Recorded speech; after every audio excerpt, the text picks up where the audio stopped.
1990 అది hitech city హంగులు.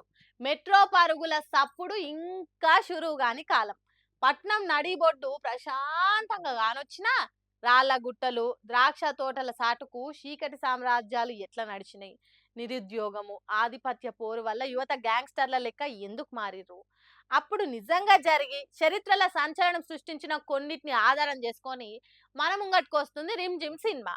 అశ్లీదం అనేది దీని ట్యాగ్ లైన్. ఈ సినిమాల స్నేహము, ప్రేమ అన్నిటిని జోడించి దర్శకుడు హేమసుందర్ తీస్తుండు. ఏవి ఎంటర్టైన్మెంట్ బ్యానర్ మీద జి సచేతన్ రెడ్డి, డాక్టర్ మానస, శ్రీనివాసరావు ఈ సినిమాకు పైసలు పెడుతుర్రు. అయితే ఈ సినిమాల స్పెషల్ అట్రాక్షన్ మన హైదరాబాద్ పట్నం గల్లీల నుంచి వచ్చి ఆస్కార్ అవార్డు అందుకునే రేంజ్కి ఎదిగిన సింగరు రాహుల్ సిప్లిగంజు. ఆయన ఈ సినిమాల 2 పాటలు పాడే కాదు, రంగు పూసుకొని ఒక క్యారెక్టర్ కూడా చేస్తుండట. సినిమాల అజయ్ వేద్ హీరోగా, వ్రజన హీరోయిన్ గా యాక్టింగ్ చేస్తుర్రు. ఇంకా అవాక్కయ్య ముచ్చట ఏంటంటే బిత్తిరి సత్తి, రాజ్ తిరణ్ దాసు ఇంపార్టెంట్ క్యారెక్టర్లకు సెలెక్షన్ అయిండ్రట. ఈ రిమ్జిము పక్కా మన తెలంగాణ సినిమా. మొత్తం మన హైదరాబాద్ గల్లీలను తీసిరు దీన్ని.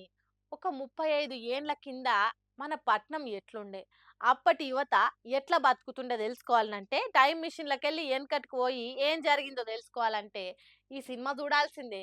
ఇంకోటి, ఇది పక్కా మన తెలంగాణ సినిమా అని చెప్పనీకే ఇంకో ఆధారము, ఇంట్లో మన తెలంగాణ వాళ్ళే మంచి మంచి పాత్రలలో యాక్టింగ్ చేస్తుండ్రు.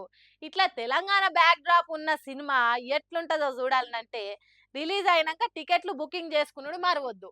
ఏమంటున్నా యాద పెట్టుకోరి జరా. మన ఫలక్నామా దాస్ అన్నకి సీనియర్ హీరో అర్జున్ సర్జాకి ఎందుకో పడతలేదు అనిపిస్తుందిలా. ఎందుకంటే ఆ అంటే కయ్యమే, ఊ అంటే జగడమే అన్నట్టే ఉన్నదట ఇద్దరు నడుమ. గప్పుడు ఎప్పుడో ఇద్దరు కలిసి సినిమా కూడా చేద్దాం అనుకుర్రు.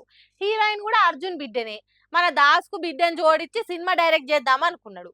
అన్ని మంచిగానే ఒప్పందాలు చేసుకుర్రు. షూటింగ్ కూడా షురువు అయినాక మరి ఏమైందో తెలియదు కానీ గిదంతా మనతో కాదని విశ్వక్సేన్ ప్రెస్ మీట్ పెట్టి మరి సీనియర్ హీరో ఇజ్జత్ తీసి గంగల వారేసి. మరి ఆ సీనియర్ ఊకుంటాడా? సినిమా చేస్తానని చెప్పి నడుమిట్లా జారుకున్నది హీరోనే అని చెప్పబట్టే. అవునే పిల్ల, గీ పంచాయతీ అంతా ఒడిసి శాంతి తినాలైంది కదా, మళ్ళీ ఎందుకు షాల్ చేస్తున్నావు, నీకేం పనిపాట లేదా అనుకునేరు. అందుకే ఆత్రం ఆపి నేను చెప్పేది పురాగినుండ్రి. ఇక మన దాసన్న జయనన్న ఆ సినిమాను ఇంకొక హీరోని పెట్టి ఎట్లా అట్లా కథం చేసిండు అర్జున్ సర్జా. సినిమా విడుదలకి తారీఖు కూడా ఫిక్స్ చేసిండు. బానే ఉంది కదా అంతా, ఇంకేమైంది, ఇంట్లో ఏమి చంత్రం ఉంది అనే కదా మీ డౌట్ అనుమానం. ఈడనే ఉంది అస్సలు కథ.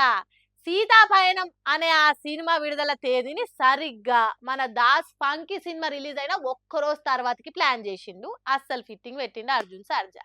చూడురిగా ముచ్చట ఎట్లుందో.